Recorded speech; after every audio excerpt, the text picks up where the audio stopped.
Hello friends, ഇന്നത്തെ എപ്പിസോഡിൽ സന്ധ്യ doctor അർച്ചനയുടെ കയ്യിലേക്ക് കഴിക്കേണ്ട മെഡിസിൻസ് കൊടുക്കണം. ഇത് പ്രത്യേകം ശ്രദ്ധിക്കേണ്ടത്, സച്ചിയുടെ മുന്നിൽ വെച്ച് തന്നെ അർച്ചന ഈ മെഡിസിൻ കഴിക്കണം. വേറൊന്നും കൊണ്ടല്ല, സച്ചിക്ക് യാതൊരു സംശയം തോന്നാതിരിക്കാനാണെന്ന് അർച്ചനയെ പറഞ്ഞ് മനസ്സിലാക്കുന്നു സന്ധ്യ ഡോക്ടർ. അത് കേട്ടതും അർച്ചന ഞാനത് ശ്രദ്ധിച്ചോളാം ഡോക്ടർ എന്ന് പറയുമ്പോൾ സന്ധ്യ ഡോക്ടർ പറഞ്ഞു, ഇനി അടുത്ത ചെക്കപ്പിന് എന്ന് വരണമെന്ന് ഞാൻ വിളിച്ചു പറയാം എന്ന് പറഞ്ഞ് സന്ധ്യ ഡോക്ടർ അർച്ചനയെ പറഞ്ഞയച്ചു.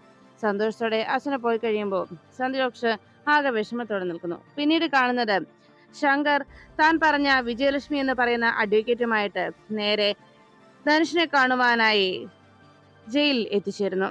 വക്കാലത്ത് ഒപ്പിടിപ്പിക്കുന്നതിനെ കുറിച്ച് സംസാരിക്കാൻ ശങ്കർ ധനുഷിനോട് സംസാരിക്കുകയും അതോടൊപ്പം തന്നെ അവന്തിക മേഡത്തോട് കാര്യങ്ങളൊക്കെ പറഞ്ഞു കൊടുത്തിട്ടുണ്ട്.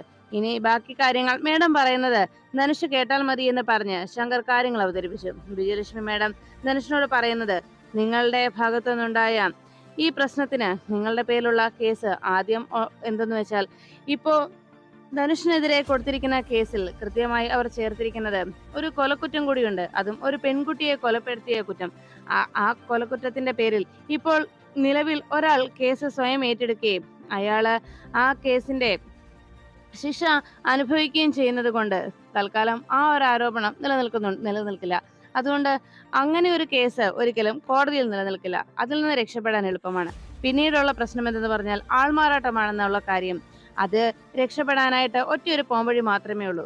ധനുഷ് ആൾമാറാട്ടം നടത്തിയിരിക്കുന്ന പേരിൽ ഇപ്പോ സാഹിർ ഹുസൈൻ എന്നുള്ള പേര് ധനുഷ് അത് ഗസറ്റ് ചെയ്ത് കൃത്യമായി തന്നെ ആ പേര് മാറ്റിയതാണെന്നുള്ളതിന്റെ രേഖ ഉണ്ടാക്കണം. അതിന് ഒരു ന്യൂസ് പേപ്പർ കട്ടിങ്ങും പിന്നെ ഒരു ഗസറ്റഡ് ഓഫീസറുടെ സൈൻ ചെയ്തൊരു പേപ്പറും ഉണ്ടാവണം.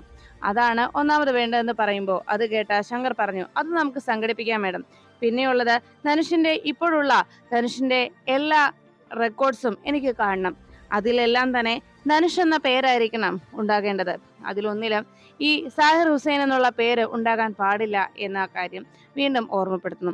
പിന്നെ വേണ്ട കാര്യം എന്തെന്ന് വെച്ചാൽ, ഇന്ന് ധനുഷ് സാഹിർ ഹുസൈൻ എന്നുള്ള പേര് ആൾമാറാട്ടം നടത്തിയതാണെന്നുള്ള ആ വെളിപ്പെടുത്തൽ അന്ന് എല്ലാവർക്കും മുന്നിൽ ഏറ്റു പറഞ്ഞിരുന്നല്ലോ. അത് ആ ക്ഷേത്രത്തിൽ വെച്ച് പോലീസിന് മുന്നിൽ ഏറ്റു പറഞ്ഞതും അതോടൊപ്പം തന്നെ അതെല്ലാം കേട്ടുനിന്ന സാക്ഷികളുമുണ്ടല്ലോ, അവരുടെ എല്ലാം ലിസ്റ്റ് എടുത്തിട്ട് അവരുടെ അരികിൽ ചെന്ന് ആ സാക്ഷിമൊഴിയിൽ തിരുത്തു വരുത്തണമെന്നും സാക്ഷിമൊഴി നമുക്ക് അനുകൂലമായിട്ട് കോടതിയിൽ പറയണമെന്നും അവരെ പണം കൊടുത്താണെങ്കിലും സ്വാധീനിക്കണം. അത് ഞാൻ ചെയ്തോളാം എന്ന് വിജയലക്ഷ്മി പറഞ്ഞു. പിന്നെ വേണ്ട കാര്യം എന്തെന്ന് വെച്ചാൽ, പിന്നീട് അവിടെ കോടതിയിൽ ധനുഷിന് മേലെ ഉണ്ടാകുന്ന ചോദ്യങ്ങൾക്ക് ധനുഷ് നൽകേണ്ട മറുപടികളാണ്. അത് ഞാൻ വന്ന് പറഞ്ഞു തരാം. എന്തായാലും ഞാൻ പറയുന്നത് പോലെ തന്നെ ധനുഷ് അതവിടെ അവതരിപ്പിച്ചാൽ മതിയെന്ന് അറിയിച്ചു. പിന്നെ ഞാൻ ഈ പറഞ്ഞ കാര്യങ്ങളൊക്കെ ധനുഷ് റെഡിയാക്കുകയാണെങ്കിൽ നമുക്ക് വേഗം തന്നെ അവിടുന്ന് പുറത്തിറങ്ങാൻ കഴിയും എന്നറിയിച്ചപ്പോ ധനുഷ് പറഞ്ഞു, 14 ദിവസത്തെ റിമാൻഡിന് ശേഷം 15-ാം ദിവസം എന്നെ ഇവിടെ നിന്ന് ഇറക്കണം മേഡം. അങ്ങനെ ഒരു ഉറപ്പുണ്ടെങ്കിൽ ഈ പറഞ്ഞ കാര്യങ്ങളൊക്കെ ഞാൻ വേഗം തന്നെ റെഡിയാക്കി തരാം. എന്നെ എത്രയും വേഗം ഇവിടെ നിന്ന് പുറത്തിറക്കി തരണം. അതാണ് മേഡത്തോടുള്ള എന്റെ ആവശ്യം എന്ന് ധനുഷ് ഓർമ്മപ്പെടുത്തി.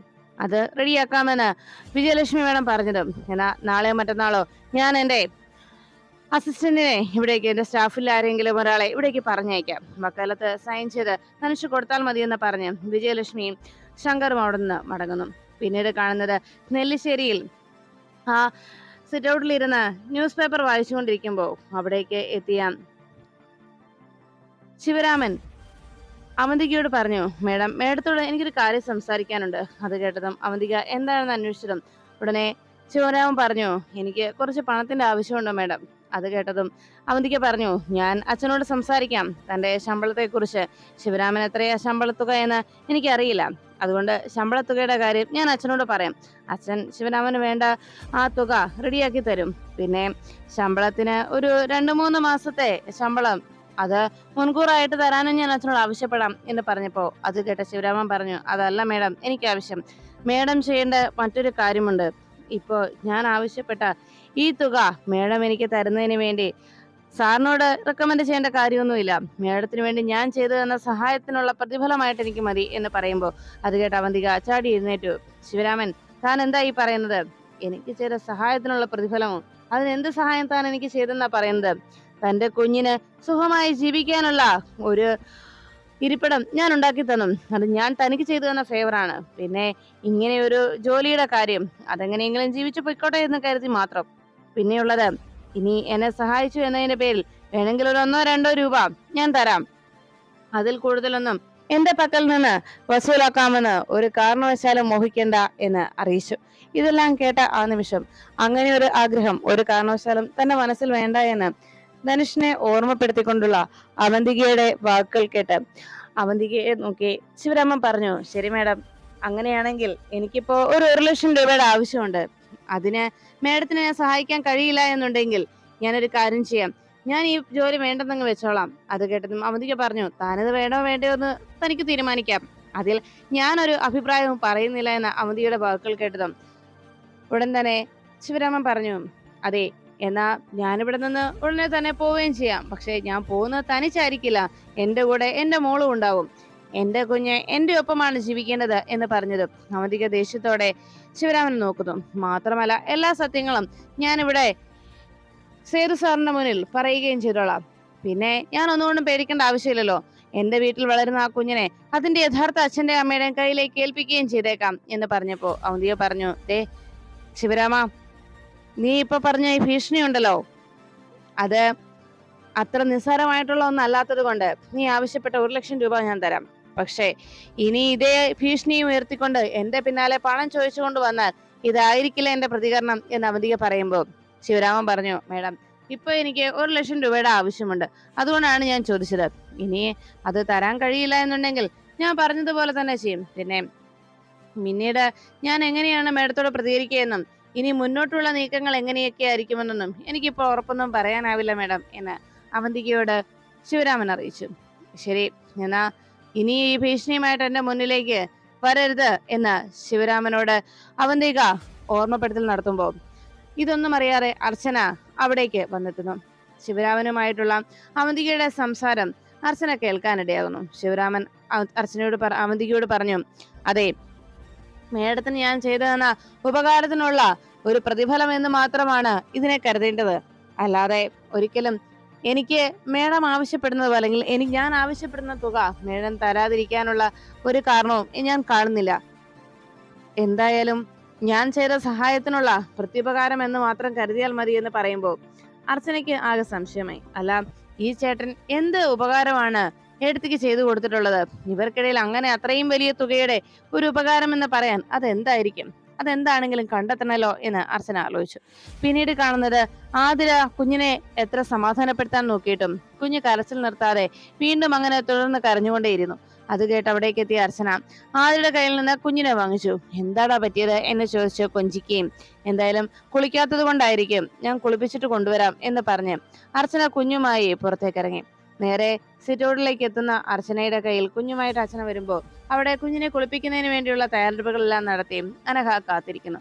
ആതിര ഇതിലൊന്നും യാതൊരു പ്രശ്നവും വിഷമവും ഒന്നും തോന്നാതെ സന്തോഷത്തോടെ തന്റെ ചേച്ചി കുഞ്ഞിനെ കുളിപ്പിക്കുന്നത്, കുഞ്ഞിനെ താലോലിക്കുന്നതൊക്കെ നോക്കിയിരിക്കുമ്പോൾ അനഘ കുഞ്ഞിനെ കുളിക്കാനായി കൊണ്ടുവന്ന വെള്ളത്തിന്റെ ചൂട് നോക്കി അർച്ചന ചോദിച്ചു, ഇതെന്താ അനഘേ, നീ കുഞ്ഞിന് കുളിക്കാൻ തന്നെയാണോ വെള്ളം കൊണ്ടുവന്നത്? അപ്പോഴേക്കും അനഘ പറഞ്ഞു, ആ, ചൂടുവെള്ളമാണല്ലോ കുഞ്ഞിന് കുളിക്കാനുള്ള വെള്ളം. ഉടനെ തന്നെ അർച്ചന അറിയിച്ചു, അതെ, ഇത് കുഞ്ഞിനെ കുളിപ്പിക്കാനുള്ള വെള്ളം, അല്ലാതെ നിനക്ക് കുളിക്കാനുള്ളതല്ല എന്ന് പറഞ്ഞ് കുറച്ച് വെള്ളം കൂടി അതിനകത്തോട്ട് ഒഴിക്കാനായിട്ട് അർച്ചന അനഘയോട് അറിയിക്കുന്നു. അനഘ വീണ്ടും കുഞ്ഞിനെ കുളിക്കാനായിട്ട് ആ ടബിലേക്ക് വെള്ളമൊഴിക്കുകയും അർച്ചന വളരെ സ്നേഹത്തോടെ കൊഞ്ചിച്ചുകൊണ്ട് കുഞ്ഞിനെ കുളിപ്പിക്കുന്ന കാഴ്ച കണ്ട് ഇഷ്ടപ്പെടാതെ അവന്തിക നേരെ മുകളിലെ ആതിരയുടെ റൂമിലേക്ക് എത്തുന്നു. ആതിര ഈ സമയത്ത് ഡ്രസ്സെല്ലാം മടക്കി ഭംഗിയായി വെച്ചുകൊണ്ടിരിക്കുമ്പോഴാണ് അവന്തിക അവിടേക്ക് എത്തിയത്.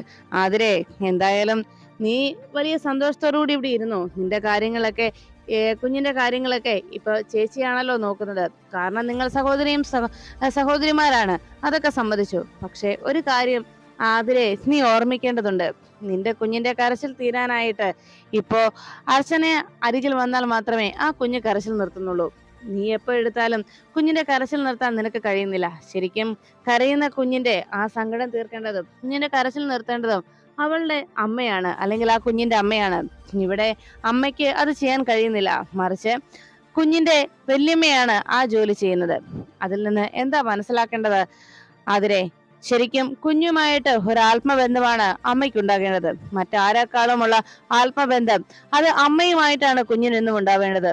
ഇവിടെ ആത്മബന്ധം നീയുമായിട്ട് കുഞ്ഞിനില്ല. കുഞ്ഞുമായുള്ള നിന്റെ ഏക ബന്ധമെന്ന് പറയുന്നത് കുഞ്ഞിനെ പാല് കുടിപ്പിക്കുന്നു എന്നത് മാത്രമാണ്. കുഞ്ഞിന്റെ പാലുകൂടി നിൽക്കുന്ന ആ ദിവസം അന്ന് മുതൽ കുഞ്ഞ് അർച്ചനയോടൊപ്പം അവരുടെ റൂമിൽ കിടന്നുറങ്ങും. അല്ലെങ്കിൽ നീ നോക്കിക്കോ, ഇതിപ്പോ നിന്റെ ചേച്ചി കുഞ്ഞിനെ എടുക്കുന്നതിന്റെ അസൂയ കൊണ്ടോ നിങ്ങളുടെ ഇടയിൽ സ്പർദ്ധ ഉണ്ടാക്കാനൊന്നും അല്ല ഞാൻ ഇത് വന്ന് പറയുന്നത്. ഒരു കാര്യം മനസ്സിലാക്കണം ആതിരെ, നീ ഇപ്പോ ഒരമ്മയാണ്. എന്റെ ദൗർഭാഗ്യം കൊണ്ട് എനിക്ക് ദൈവം തന്ന കുഞ്ഞിനെ എനിക്ക് കൊഞ്ചിക്കാനോ പ്രസവിക്കാനോ കഴിഞ്ഞില്ല. പക്ഷെ നിനക്ക് ആ ഭാഗ്യം ദൈവം തന്നു.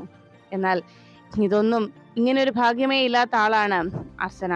ഇതുവരെ അർച്ചനയ്ക്ക് ഒരു കുഞ്ഞേ ഉണ്ടായിട്ടില്ല.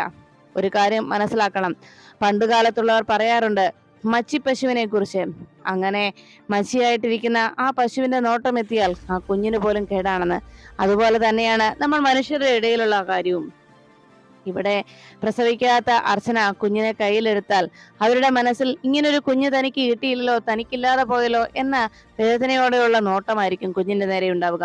അങ്ങനെ വന്നു കഴിഞ്ഞാൽ ആ കുഞ്ഞിന് നമ്മൾ ചിന്തിക്കാത്ത രോഗങ്ങളും നമ്മൾ പ്രതീക്ഷിക്കാത്ത സ്വഭാവങ്ങളും ഒക്കെയായി മാറും. അങ്ങനെ കുഞ്ഞിന്റെ ജീവിതമേ തകർന്നു പോകും. അതുകൊണ്ട് ഇത്തരം ആളുകളുടെ ദൃഷ്ടി പോലും ആ കുഞ്ഞിന്റെ മേൽ പതിയാറെ നോക്കണമെന്നാണ് പറയുന്നത്. ഇതൊക്കെ അസൂയോ അന്ധവിശ്വാസമൊക്കെയാണെന്ന് നമുക്ക് പറഞ്ഞ് രക്ഷപ്പെടാമെങ്കിലും ഇതിനെ പ്രതികാലമായിട്ട് അല്ലെങ്കിൽ ഇതിനെ പ്രതിരോധിക്കുന്നതിന് വേണ്ടി പല വഴിപാടുകളും പൂജകളും ഒക്കെ ഇന്നത്തെ കാലത്ത് നടക്കുന്നുണ്ട് എന്നതാണ് വാസ്തവം. അങ്ങനെ ഉണ്ടാകുമ്പോൾ സത്യത്തിൽ ഇതിൽ യാതൊരു കഴമ്പുമില്ല എന്ന് നമുക്ക് വേണമെങ്കിൽ വെറുതെ വാദമുഖത്തിന് പറയാമെന്ന് മാത്രം എന്ന് അവന്തിക ആതിരയോട് പറയുന്നു. ഇതെല്ലാം കേട്ട ആതിര ആകെ വിഷമിച്ചങ്ങനെ നിൽക്കുമ്പോ അവന്തിക പറഞ്ഞു, ആതിരെ, എന്തായാലും നീ സൂക്ഷിച്ചാൽ നിന്റെ കുഞ്ഞിനെ നിനക്ക് കിട്ടും. ഇനിയും കുഞ്ഞു മുതിർന്നു വരുമ്പോ ആ കുഞ്ഞിന്റെ ആത്മബന്ധം നിന്നെ വിട്ട് അത് ആ അർച്ചനയിലേക്ക് എത്തിച്ചേരും. അർച്ചന കഴിഞ്ഞ ദിവസം പറയുന്നത് കേട്ടോ, കുഞ്ഞിനെ ആദ്യം കയ്യിലെടുത്തത് അവളാണെന്ന്. അതുപോലെ തന്നെ കുഞ്ഞിനെ ആദ്യം ചുംബനം നൽകിയതും അവളാണെന്ന്. അങ്ങനെയുള്ള അവകാശവാദങ്ങളുമൊക്കെ അവൾ ഉയർത്തി വരുന്നുണ്ട്. ഇതൊക്കെ പിന്നീട് നിനക്ക് തന്നെയാണ് ദോഷമായി വരിക. നിന്റെ കുഞ്ഞിനെ നിന്റെ അരികിൽ നിന്ന് നിനക്ക് തന്നെ നഷ്ടമാവും. അത് നീ എപ്പോഴും ഓർക്കുന്നത് നന്നായിരിക്കുമെന്ന് പറഞ്ഞ് അർച്ചനയെ എതിരായിട്ടുള്ള ചിന്തകൾ ആതിരയുടെ മനസ്സിൽ ഉണ്ടാക്കിയെടുക്കുന്നതിന് വേണ്ടിയുള്ള നീക്കങ്ങൾ അവന്തിക നടത്തുമ്പോൾ അതെല്ലാം കേട്ട് മനസ്സാകെ അസ്വസ്ഥമാവുകയാണ് ആതിരയ്ക്ക്. ഈ സമയത്ത് കുഞ്ഞിനെ കുളിപ്പിച്ച് കുഞ്ഞിനെ ഉടുപ്പെല്ലാം ഇടിച്ച് കണ്ണൊക്കെ എഴുതുന്നതിനിടയിൽ കുഞ്ഞിനെ താലോലിച്ചുകൊണ്ട് അർച്ചന പാട്ട് പാടുമ്പോൾ ആ പാട്ട് കേട്ട് ആതിര ഹാളിലേക്ക് ഇറങ്ങി വരുന്നു.